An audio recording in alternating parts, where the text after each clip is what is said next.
आसमां पंछी लेते हैं उड़ान, वैसे ही अपने दम पर छुआए जिन्होंने आसमान।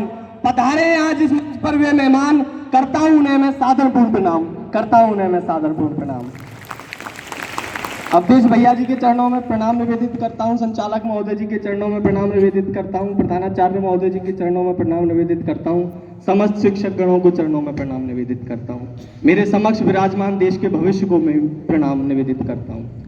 अवधेश भैया जी बैठे हैं तो पहले 4 पंक्तियां मैं अवधेश भैया जी को समर्पित करना चाहता हूं, क्योंकि उन्होंने इतनी छोटी सी उम्र में इतना बड़ा मुकाम हासिल किया है। आसान नहीं होता ये साहब, बहुत ऑब्स्टेकल्स आई होंगी, बहुत बाधाएं आई होंगी, इंस्पाइट इतना बड़ा अचीवमेंट इन्होंने अचीव किया है। तब पढ़ना चाहता हूं कि निगाहों में मंजिल थी, निगाहों में मंजिल थी, गिरे और गिरकर संभलते रहे, निगाहों में मंजिल थी, गिरे और गिरकर संभलते रहे, हवाओं ने लाख कोशिशें करी, लेकिन चिराग थे आंधियों में भी चलते रहे, लेकिन चिराग थे आंधियों में भी चलते रहे। अपने वाचन का रुख बदलता हूं। कल 27 फरवरी है, यानी चंद्रशेखर आजाद जी की पुण्यतिथि। चंद्रशेखर आजाद जी पर कविता सुनाना चाहता हूं मैं आप सभी को। कौन थे चंद्रशेखर आजाद, क्यों कविता सुनाना चाहता हूं चंद्रशेखर आजाद पर बताना चाहता हूं कि जो सीने पर गोली खाने को आगे बढ़ जाते थे, भारत माता की जय कहकर फांसी पर चढ़ जाते थे। अरे जिन बेटों ने भारत माता के लिए जवानी दे डाली, आजादी के हवन कुंड में अग्नि चेतन कर डाली, आजादी के हवन कुंड में अग्नि चेतन कर डाली।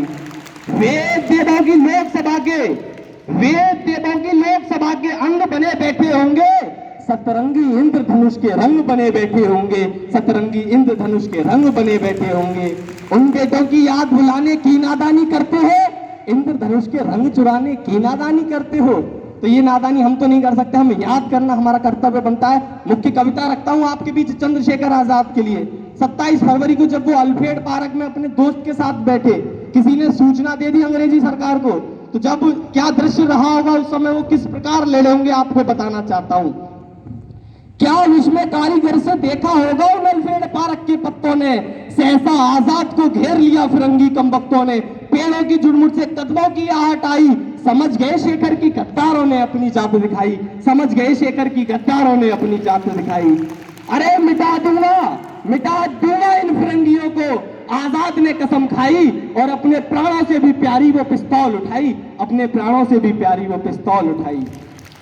अपने दोस्त से कहा समझो कि दोस्त दुश्मन ने किया आघात है, माना कि देश हित मरने के तुम्हारे भी जज्बात हैं, मगर जाओ तुम अभियान जारी रखना, डरने की क्या बात है जी, नमस्ता काल भैरवी जय भवानी मेरे साथ हैं, डरने की क्या बात है जी, नमस्ता काल भैरवी जय भवानी मेरे साथ हैं।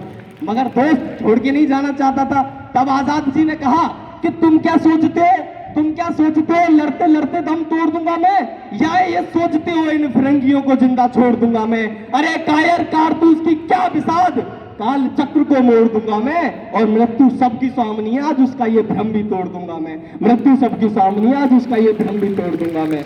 आजाद जी के लिए एक संबोधन है कि जगदम्बा का कैरी वो अल्फ्रेड पार्क में दहाड़ रहा था, इंद्र का इरावतीन कलाबी भाषा में चिंगार रहा था, नील गगन में दिनकर भी अस्ताचल की ओर बढ़ रहा था, भारत माँ का इकला सिंह सैकड़ों भेड़ियों से लड़ रहा था, भारत माँ का इकला सिंह सैकड़ों भेड़ियों से लड़ रहा था।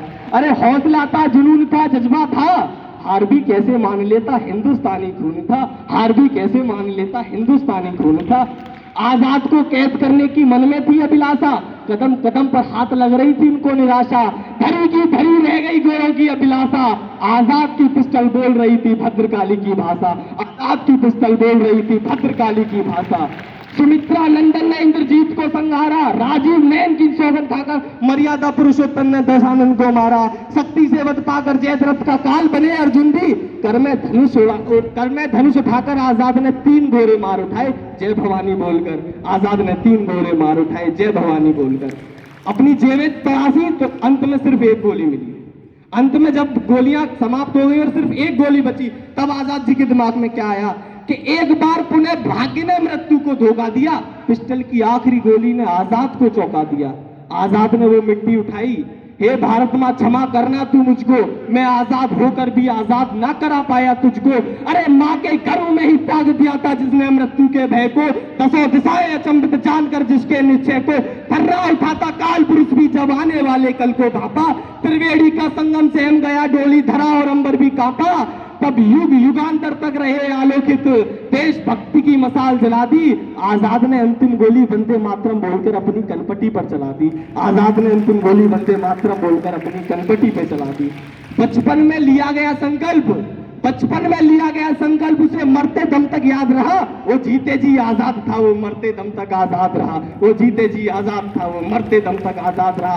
और तालियां बजानी तो अगली तो पंक्तियों पर बताना चाहूंगा क्या व्यक्तित्व रहा था चंद्रशेखर आजाद का, कि भारत का सम्मान स्वाभिमान बलि हो गया अद्भुत बेबों से, भारत का सम्मान स्वाभिमान बलि हो गया अद्भुत बेबों से, घंटों तक दूर रहे फिरंगी आजाद के सबसे, घंटों तक दूर रहे फिरंगी आजाद के सबसे।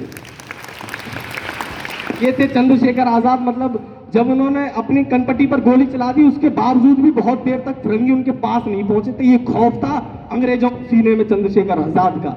अब भैया जी बैठे हैं तो मैं आर्मी के लिए भी कुछ पंक्तियां पढ़ना चाहूंगा, देश की सेना के लिए, क्योंकि वो चंद्रशेखर आजाद ने आजादी दिलाने के लिए शहादत दी, पर आज हमारी सेना पर जो जवान है शहादत दे रहे हैं उस आजादी को बरकरार रखने के लिए।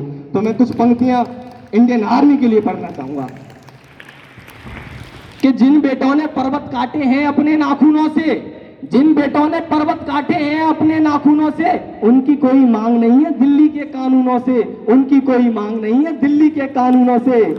जो सैनिक सीमा रेखा पर, जो सैनिक सीमा रेखा पर ध्रुव तारा बन जाता है, उस कुर्बानी के दीपक से सूरज भी शर्माता है, उस कुर्बानी के दीपक से सूरज भी शर्माता है।